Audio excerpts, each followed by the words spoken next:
नमस्कार।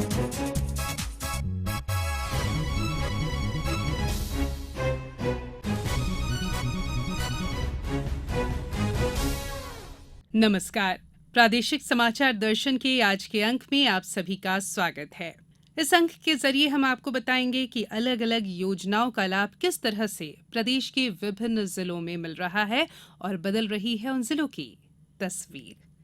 निवाड़ी जिले में जल जीवन मिशन के अंतर्गत लोगों को स्वच्छ जल उपलब्ध कराए जाने के लिए दलों के माध्यम से घर घर स्वच्छ जल उपलब्ध कराया जा रहा है। अधिक जानकारी के साथ जुड़ गए हैं हमारे निवाड़ी संवाददाता।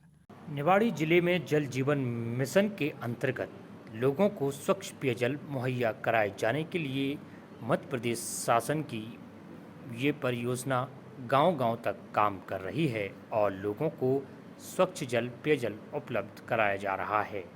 अभी तक निवाड़ी जिले के प्रत्येक गांव में नल जल योजना के माध्यम से स्वच्छ पेयजल उपलब्ध कराया जा चुका है। 1 दर्जन से भी कम गांव अभी ऐसे बचे हुए हैं जहां पर इस जल जीवन मिशन के अंतर्गत नलों के माध्यम से स्वच्छ जल पेयजल उपलब्ध कराए जाने का कार्य जारी है और शीघ्र ही इसी माह तक लगभग अधिकारियों ने जैसे कि जानकारी दी है।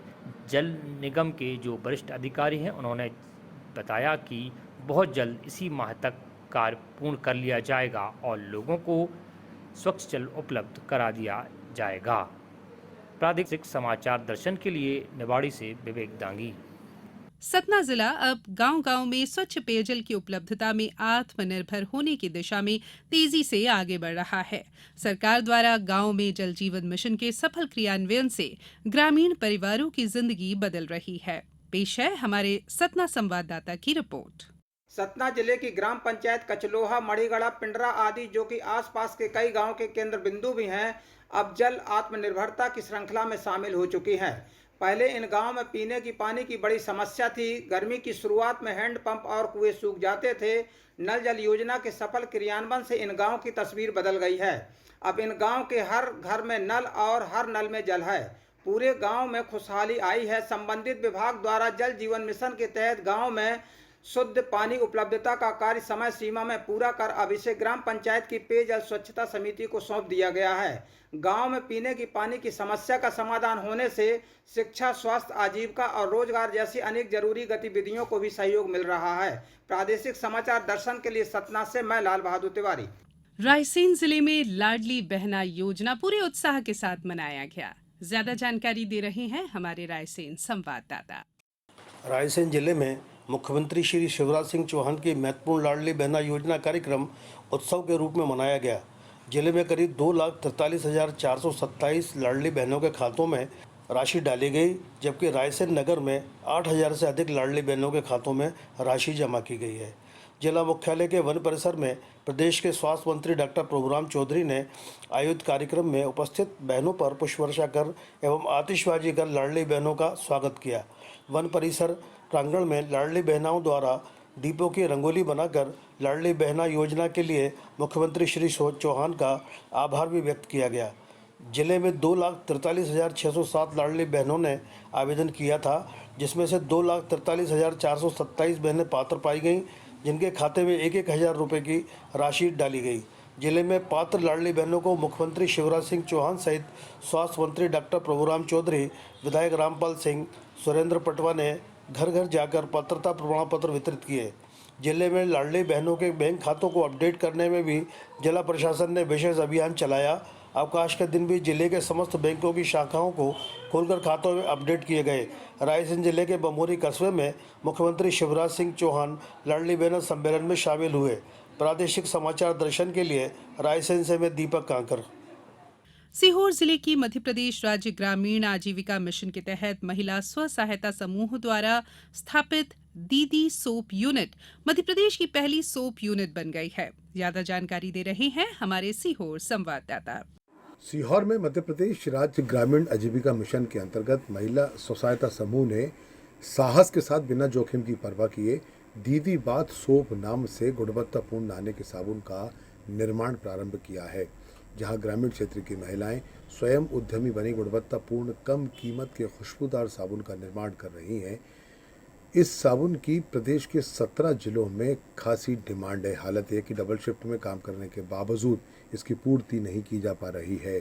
सीहोर जिले की ये दीदी सोप यूनिट मध्य प्रदेश की पहली सोप यूनिट बन गई है। महिला स्व सहायता समूह की 5 महिलाओं ने दीदी सोप यूनिट का गठन कर साबुन बनाने का काम शुरू किया। दीदी सोप यूनिट ने संकुल स्तरीय स्व सहायता समूह से 10 लाख रुपए का लोन लेकर मशीन और कच्चा माल खरीदा और नहाने के साबुन बनाने का काम शुरू किया। इस स्व सहायता समूह की अध्यक्ष श्रीमती धापू बाई ने जानकारी देते हुए बताया कि सब दीदियों ने मिलकर एक प्लान बनाया कि क्यों नहीं अपन एक दीदियाँ मिलकर कोई बड़ा सा काम करें। तो हमने सर लोगों से मिलकर मीटिंग में ये बात रखी, तो हमने एक साबुन यूनिट का एक प्लान बनाया कि हम एक साबुन यूनिट डाल लेते हैं। हमने पहले सीटीसी ली, भूत बंगला था, तो इसको अच्छे से इसकी मरम्मत करवा के सभी दीदियों ने श्रमदान करके और अच्छा करवाया। तो हमने एक साबुन यूनिट का ये निर्माण किया कि दीदी साबुन सोप अपन खोल लेते हैं। एक साबुन पे हमें होती है 7 रुपये में तैयार होती है।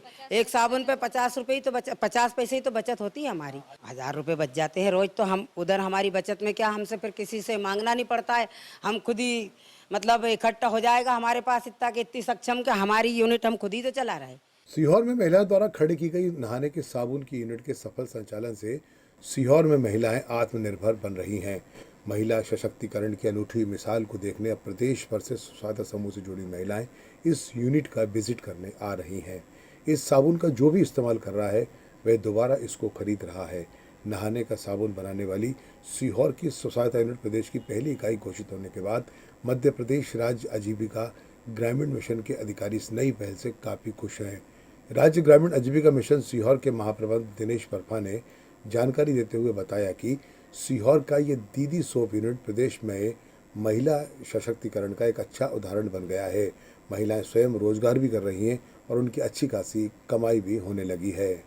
सबसे पहले तो ये कि स्व सहायता समूह की दीदियाँ संगठित होकर कार्य कर रही है, जिसमें कि एक चुनौतीपूर्ण कार्य था कि एक बाथ सोप बनाना, और वे निरंतर इस पर प्रयासरत थी कि घर घर में यूज़ होने वाला जो बाथ सोप है वो कहीं ना कहीं हम भी ग्रामीण क्षेत्र में बना सकते हैं।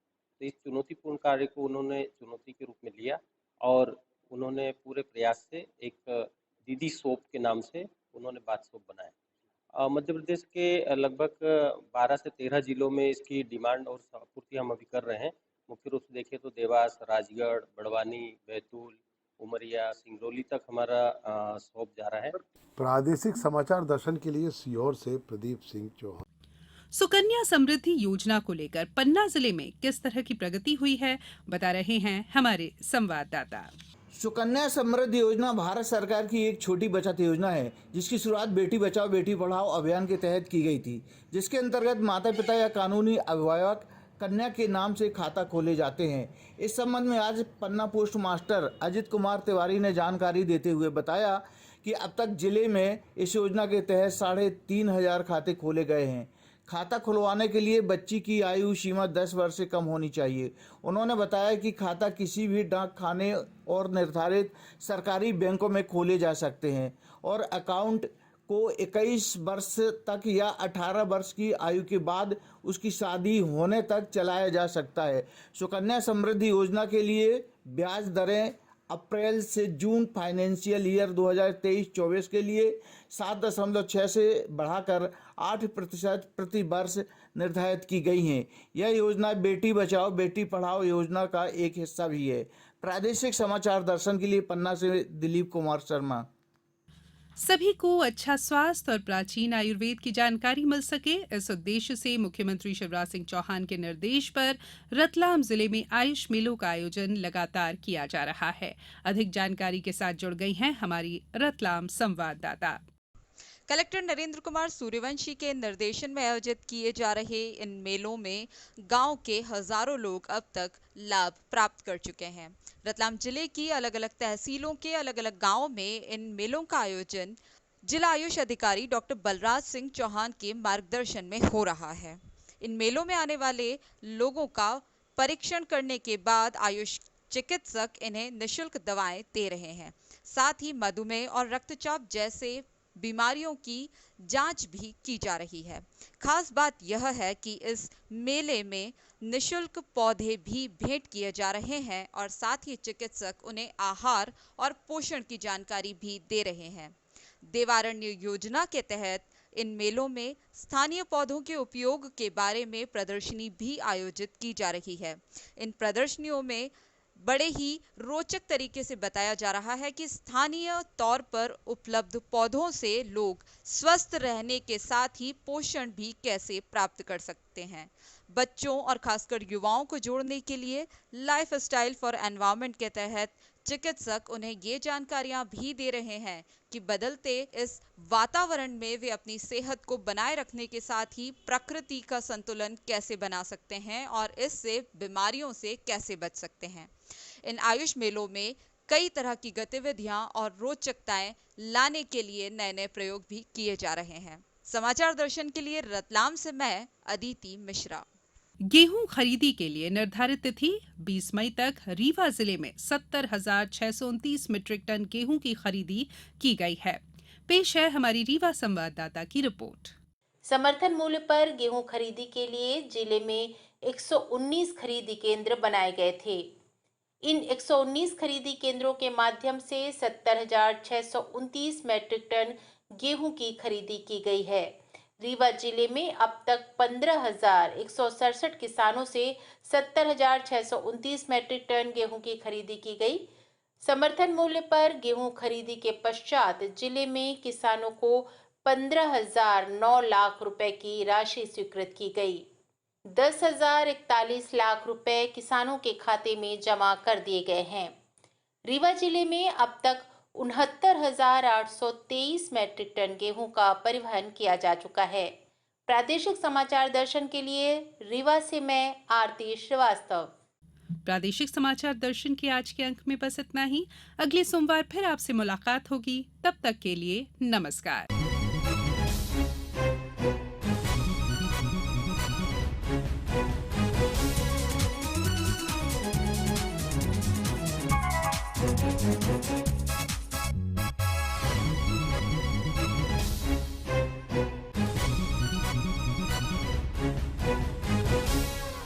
आलेख और वाचन स्वर संयुक्ता बैनर्जी। प्रस्तुति प्रादेशिक समाचार एकांश भोपाल।